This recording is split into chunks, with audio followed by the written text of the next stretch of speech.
directeur général des SAP pour l'Afrique francophone et j'ai la chance d'être dans ce rôle depuis 3 ans maintenant. Dans un premier temps, je voudrais saluer et remercier Son Excellence, ambassadeur d'Allemagne, Dr Andreas Reinecke, présent parmi nous. Je voudrais remercier GIZ, Norman, merci beaucoup. L'Université internationale de Tunis, c'était Bolbi, merci beaucoup d'être parmi nous. Et également tous nos partenaires et les collègues SAP, et enfin vous, les gradués d'aujourd'hui. On est très fiers d'être présents avec vous aujourd'hui. Alors, l'aventure elle a commencé il y a longtemps. Je parlais tout à l'heure avec des partenaires ou l'université qui ont commencé l'aventure SAP avant même que SAP ne soit réellement présent en Tunisie. Et je leur tire mon chapeau parce qu'il fallait une certaine dose de courage, d'ambition pour les clients, pour les partenaires SAP, pour l'université, pour dire allez, on investit sur SAP, on y croit, alors qu'SAP, nous n'avions pas fait encore l'effort d'être présents dans la région. Quand j'ai pris cette fonction de directeur général, mon collègue Mali Ben Mansour, ici présent, m'a dit allez, tout de suite. Et le premier rendez-vous que je leur fais dans cette région, parce que la région couvre 19 pays, c'était la Tunisie. C'était il y a 3 ans. Et à ce moment-là, on n'avait pas encore de collaborateurs en Tunisie. Mais Mali me disait, en tant que Tunisien, il faut qu'on investisse ici. Et c'est ce qu'on a fait. Donc, c'est avec une très grande fierté pour d'abord nos collègues tunisiens qui sont ici, qui sont devenus des employés des SAP, pour moi, de dire, on a fait du chemin. Ça fait 3 ans, on a été patient, on a investi, on a fait du chemin.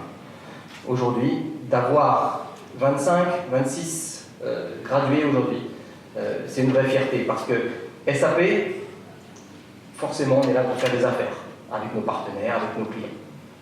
Mais ce qui nous tient encore plus à cœur chez SAP et les employés des SAP Northwest Africa, c'est de pouvoir réinvestir avec nos partenaires SAP et redonner, comme on dit, à la communauté. Donc, investir et créer de l'emploi avec ce programme YPP qui s'appelait auparavant Skills for Africa, le nom a un petit peu changé, mais l'esprit est toujours le même.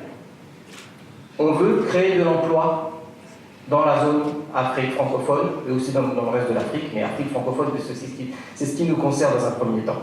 Donc, des programmes YPP existent. Le premier que j'ai connu, il est en 2017. Il était au Maroc. Et puis, justement, dans cette stratégie d'investissement, on a dit il faut qu'on ait un YPP en Tunisie. Donc, encore une fois, très heureux, très fier d'avoir ce programme YPP, ce premier programme YPP en Tunisie. J'espère qu'il y en aura d'autres, puisque on crée de l'emploi. Le principe, si certains ne le connaissent pas, c'est toujours le même. On prend des jeunes diplômés qui n'ont pas encore d'emploi. Alors en général, c'est plutôt des profils ingénieurs, je pense que vous ne me corrigerez pas, ceux qui ont fait les formations. C'est plutôt des profils ingénieurs. Et on les forme, on leur rajoute la formation, parce que bien évidemment, s'ils sont ingénieurs, ils ont déjà été formés. On rajoute une couche SAP pour qu'ils puissent être encore plus attractifs pour le marché de l'emploi, que ce soit chez un de nos partenaires ou chez un de nos clients. Ce programme, c'est le premier en Tunisie. On en a fait un au Maroc l'année dernière, on en a un en Algérie qui a commencé cette semaine, je crois. On va continuer à développer. On a besoin pour ça de continuer à faire du business dans la région, et c'est ce qu'on fait. Croyez-moi, on est aussi très satisfait d'un point de vue chiffre. Je ne peux pas communiquer les chiffres des SAP région par région, on communique qu'au niveau mondial, et ce sera fait dans quelques jours. Mais croyez-moi qu'il y a une croissance impressionnante en Tunisie de la part des SAP. Donc, ce qui veut dire qu'on va continuer à investir. On va continuer. Et la Tunisie, je ne vais pas entrer dans le domaine politique, et je pense aujourd'hui à l'aube d'un vrai démarrage. D'un point de vue business, il y a des choses à faire en Tunisie. Donc, moi aussi, j'aime toujours dire ça quand je suis à une cérémonie de remise de diplôme de YPP. Vous êtes maintenant diplômé de cette couche, avec une couche SAP, et vous allez trouver de l'emploi en Tunisie. Et je suis bien placé pour le dire, je pense. N'écoutez pas les sirènes qui pourraient venir de l'autre côté de la Méditerranée. Restez en Tunisie. Il y a des choses à faire.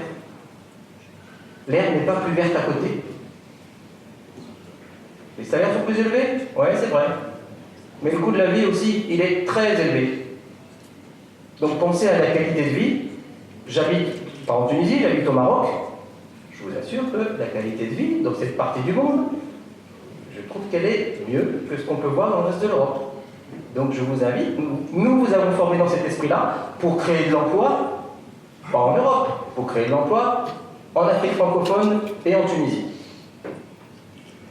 Voilà le message que je voulais vous faire passer aujourd'hui. On se reverra pour la remise des diplômes. Je vous remercie, je vous félicite pour le travail que vous avez pu accomplir et je passe la parole à son Excellence, l'ambassadeur, Dr. Reinecke, s'il vous plaît.